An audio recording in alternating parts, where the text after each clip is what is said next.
Still in North America, in Montreal, the Canadians are preparing for their big event of 1976, the Olympic Games. They're due in summer, but in Montreal at the moment, the outlook's far from sunny.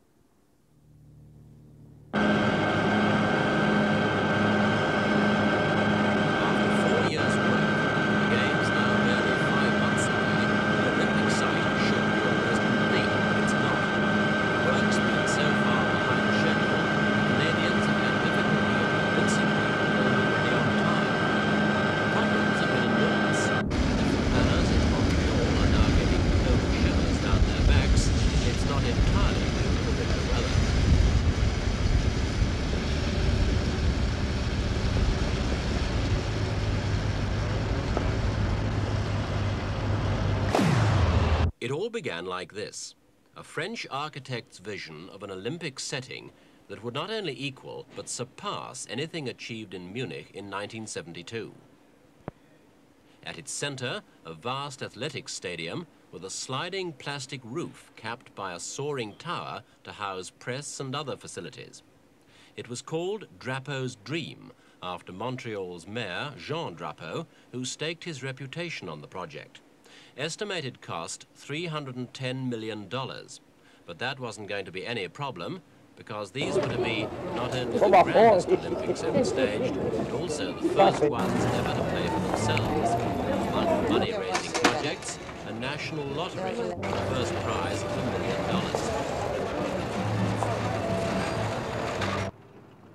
The plans were discussed in such detail that actual construction was late in starting. But once started, the problems came thick and fast. And by May last year, Drapeau's dream was being called Drapeau's folly.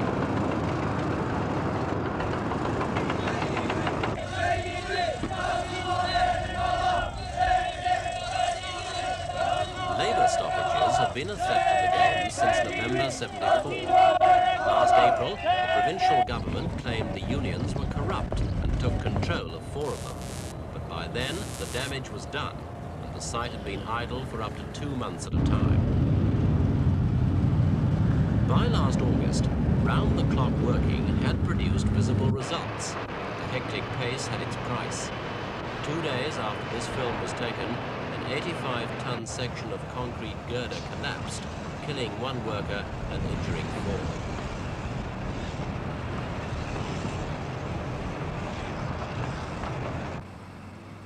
By now, the Olympic Village was beginning to take shape. At the start of the year, it had only been a design. But if the buildings were rising, so too were the costs. Instead of $310 million, officials were now talking about $700 million. This meant it was even more necessary to recoup losses in other areas, such as communications. The technical challenge of seeing the Games on television had never daunted the Canadians. And as they carefully rehearsed the program, they looked forward to selling TV coverage and facilities to the rest of the world at reasonably commercial rates. After all, the audience could quite possibly be as high as 1 billion people. But here too, they found they'd miscalculated. Broadcasting unions outside North America, and especially the Europeans, argued that the cost of providing facilities should be borne by the host country. When the Canadians asked for $30 million, they replied with an offer of $5 million. At one point, after much bitter wrangling, the Canadians came down to $18 million, while the foreign broadcasters stuck at $9.3 million. And it looked as if the Games might not be televised at all. In the end, the Canadians backed down and accepted $10 million, just 1/3 of what they'd originally wanted.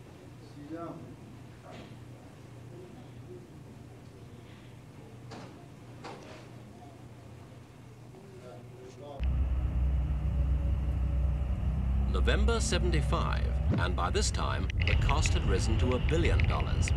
The stadium and swimming pool alone were costing over $600 million, twice the original estimate for the whole scheme. And since both constructions were still well behind schedule, there was a growing number of people who thought Montreal simply couldn't make it in time.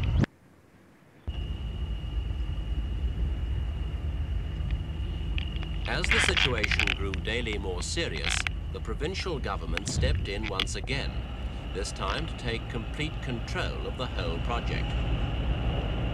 This was the cyclodrome last November. World inflation had clearly helped push prices up, but city officials admitted there had been serious under-budgeting, 50% on steel and 70% on concrete. 1976, costs well over $1 billion, only a third of it recovered. But with the government pushing, work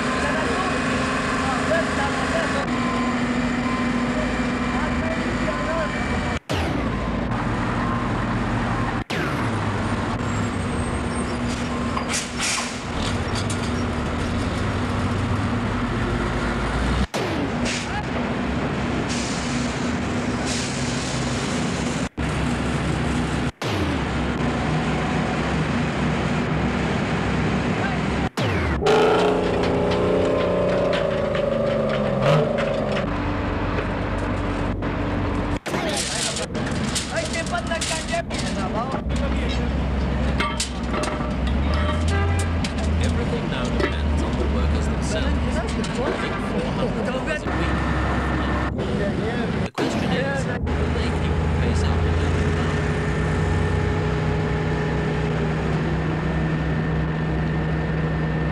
By the first week in January, the stadium was still all ribs.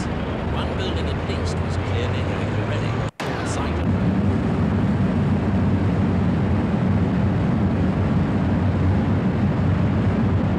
The organising committee in Montreal repeatedly pointed out that of the 21 Olympic sports, 19 have never been in any real danger. The trouble is, the two which are threatened, athletics and swimming, are the two most popular and important ones.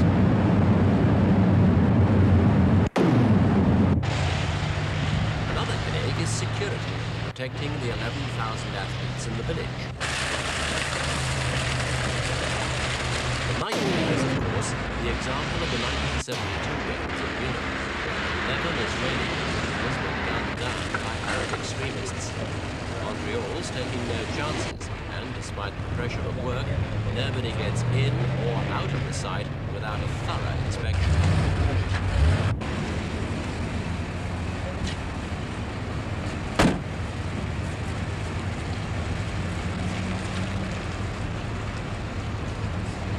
Security forces during the Games will total at least 10,000 men, including a special squad of 50 marksmen, ready to shoot it out with guerrillas if need be.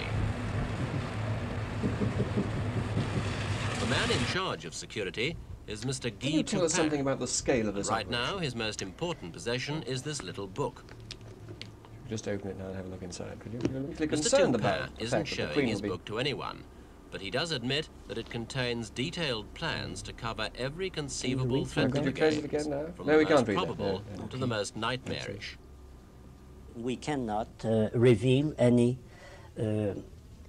anything contained in this document, but I feel that we are prepared to cope with any situation. Can you tell us what sort of situations you are expecting? Well, situations like taking of hostages, hijackings, bomb threats, so on and so forth.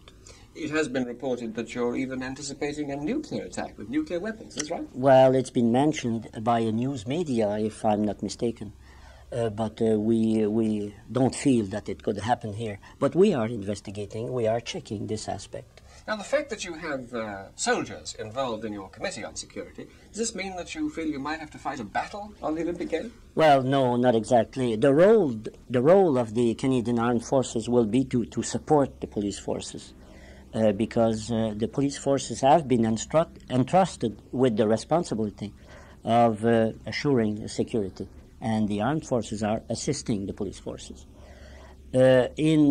If anything very bad does happen, of course, they will come in and will exercise more force to assist the police departments. Are you in principle ready to use any force that you have to use? Oh yes, we have to think about this. We have prepared contingency to answer any problem of this sort that could occur. By the end of last month, the picture had become clear, even if the weather